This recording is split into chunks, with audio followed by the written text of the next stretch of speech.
presidente Leila Pereira. Presidente, obrigado por topar bater um papo com a gente logo na abertura da transmissão. E evidentemente que a primeira pergunta, ela tem a ver com esse assunto que merece total prioridade, que foi o racismo sofrido pelo Luigi. Nós ouvimos a senhora falando numa coletiva sobre várias ações sendo planejadas. Caminhamos com algumas ações em relação a punições contra esse tipo de atitude. Obrigado por conversar conosco, presidente.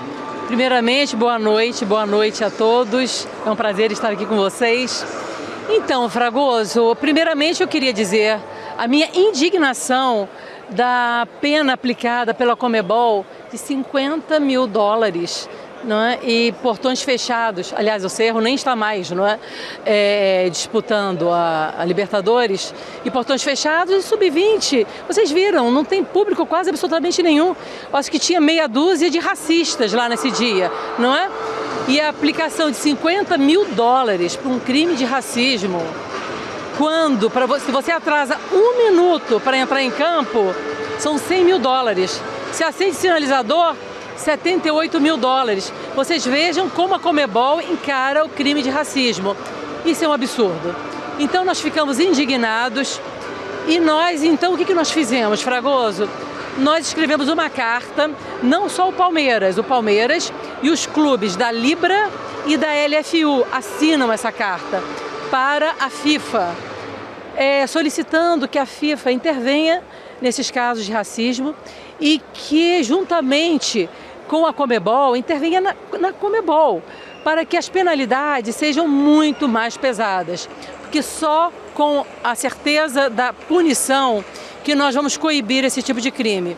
Então, nós protocolamos essa carta hoje na FIFA e nós vamos seguir acompanhando muito perto, de uma forma muito firme. Porque isso não vai ficar assim. As lágrimas do Luigi machucaram, eu não tenho dúvida, não a presidente do Palmeiras, o mundo inteiro. Porque não é possível que alguém não tenha ficado comovido com a tristeza, não é daquele menino. O que acontece não é com o Luigi, acontece toda hora. Toda hora. A grande maioria dos clubes brasileiros já sofreram com esse tipo de crime. E o que me deixa mais indignada, Fragoso, que se você pensar que os clubes brasileiros representam 60% da receita da Conmebol. E você veja como que a Conmebol trata os clubes brasileiros. Então eu acho que a CBF, mas eu acho também que o nosso presidente Edinaldo está muito atento a isso, que ele é um grande lutador, não é? Ele luta nesse combate ao racismo. Nós temos que tomar medidas firmes com relação à Conmebol, porque não é possível. O Brasil representando 60% da receita da Conmebol e os clubes brasileiros sendo tratados dessa forma. Eu vou lançar até uma ideia, tá? Uma ideia, uma reflexão para todos nós. Já que a Conmebol não consegue coibir esse tipo de crime, como a Conmebol não consegue tratar os clubes brasileiros com o tamanho que os clubes brasileiros representam para a Conmebol, por que não pensar em nós nos filiarmos à CONCACAF? Saímos da Conmebol e vamos para a CONCACAF, sabe? Eu acho que só assim, vão respeitar o futebol brasileiro, que o futebol brasileiro não está sendo respeitado pela Conmebol. Então é uma coisa para se pensar. Eu vou até conversar isso, eu tenho uma reunião quarta-feira na CBF, conversar com os clubes brasileiros que vão estar lá e com o presidente Edinaldo, que é uma semente para se plantar. Já que não somos respeitados aqui pelo órgão que controla o futebol da América do Sul, por que não irmos para a CONCACAF? Com certeza, financeiramente, para todos os clubes brasileiros, seria muito melhor. Isso é uma ideia que a gente poderia pensar muito seriamente. Já que não somos respeitados pela Conmebol, vamos para a CONCACAF. Presidente, ainda em cima desse tema, a questão envolvendo o Alejandro, o presidente da Conmebol. Ele não havia dado sinal de vida para a senhora nos primeiros contatos. De alguma maneira, você conseguiu um contato com ele? Como foi esse contato, se de fato houve? Então, Fragoso, quando aconteceu o fato, eu liguei para o presidente Alejandro, eu não consegui falar. Depois que eu dei a entrevista, que todos viram, e aí ele me ligou dizendo que seria muito rígido nas penalidades, mas pelo que eu vi, não foi tão rígido, não é? Eu vou te falar, para essa penalidade que a Conmebol aplicou nesse fato, eu não tenho dúvida nenhuma que isso é um estímulo para que aconteçam novos casos de racismo. Mas não tenho dúvida nenhuma que a solidariedade que nós temos com todos os clubes brasileiros, não é, que a grande maioria já sofreu com esse tipo de crime na América do Sul, em torneios organizados pela Conmebol, eu não tenho dúvida que isso não vai ficar assim. Tá? Nós vamos tomar medidas, mas muito sérias contra a Conmebol, porque não é possível. Não é com notinha, não. Temos que ter medidas firmes. E a punição pedida nessa carta FIFA financeiramente é uma punição forte? Olha, nós pedimos multa primeiro, reconhecer, né, identificar o infrator, prender o infrator. Aliás, isso já está nos regulamentos da FIFA, que também nesse jogo do Cerro, o Luigi identificou o infrator, o árbitro tinha que ter parado o jogo, não é, mandado prender o infrator e continuar o jogo. Não fizeram absolutamente nada. Então, o que é a proposta da gente? Que se identifique o infrator, que se multe o clube. E numa reincidência, excluir o clube da competição. Foi o que nós pedimos para o Cerro. Porque, na verdade, foi a terceira vez que o Palmeiras sofre um crime de racismo por esse mesmo clube. E não aconteceu absolutamente nada. Foi multado e interessante que a multa vai para a própria Conmebol. Não vai para a vítima, vai para a Conmebol. Então, isso está muito errado, gente. Isso tem que mudar. O Palmeiras vai bater firme nisso. E uma ideia é essa, já que a Conmebol não respeita o futebol brasileiro, poderíamos pensar em nos filiarmos à CONCACAF, que financeiramente seria muito mais interessante para todos os clubes brasileiros.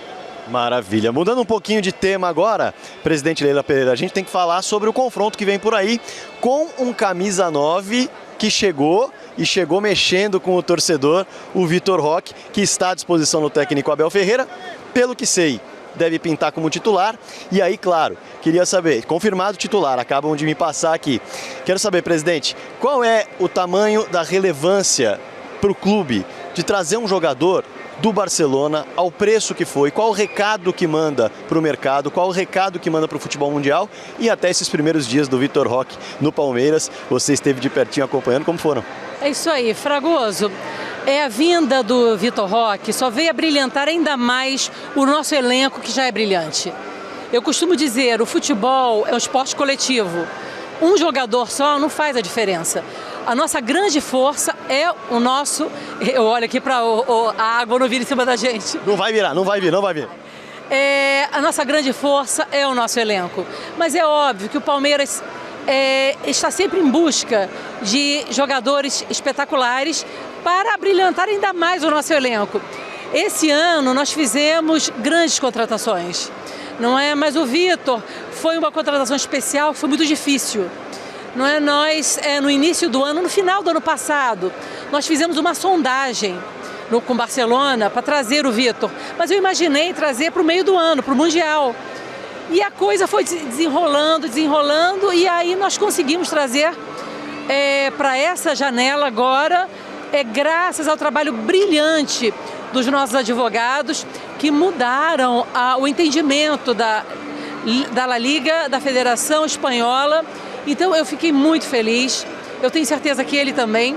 Mas com relação ao negócio ser feito com o Barcelona, sabe por que a gente consegue essas coisas, Fragoso? É uma palavrinha simples que o Palmeiras tem: credibilidade. Nós trouxemos o Vitor do Barcelona, nós vendemos o Endrick para o Real Madrid, nós vendemos o Estevão para o Chelsea, nós vendemos o Vitor Reis para o City. Então, é o Palmeiras negociando com os maiores clubes do mundo. Isso se chama credibilidade. Então eu estou muito feliz, eu tenho certeza que o Vitor vai ajudar e muito o nosso elenco, que já é brilhante. Maravilha, presidente. Para fechar, agradecendo já o seu tempo, trazer um pouquinho da questão do que foi essa briga de bastidor, digamos assim, que aconteceu por conta do jogo ser realizado na segunda-feira, o São Paulo não comparecer ao conselho técnico, dizendo que a federação já tinha definido a vontade do Palmeiras. Enfim, traz um pouquinho dos bastidores do que foi isso. Se o Palmeiras de fato tem uma vantagem com o gramado sintético, né? E, claro, uma atualização sobre o Lucas Evangelista, por favor. Olha, com relação ao jogo ser aqui no Allianz Parque, Nós estamos jogando aqui essa semifinal porque nós conquistamos esse direito em campo. Não é porque nós tivemos alguma benesse, não. Aqui é a nossa casa e nós conquistamos esse direito no campo.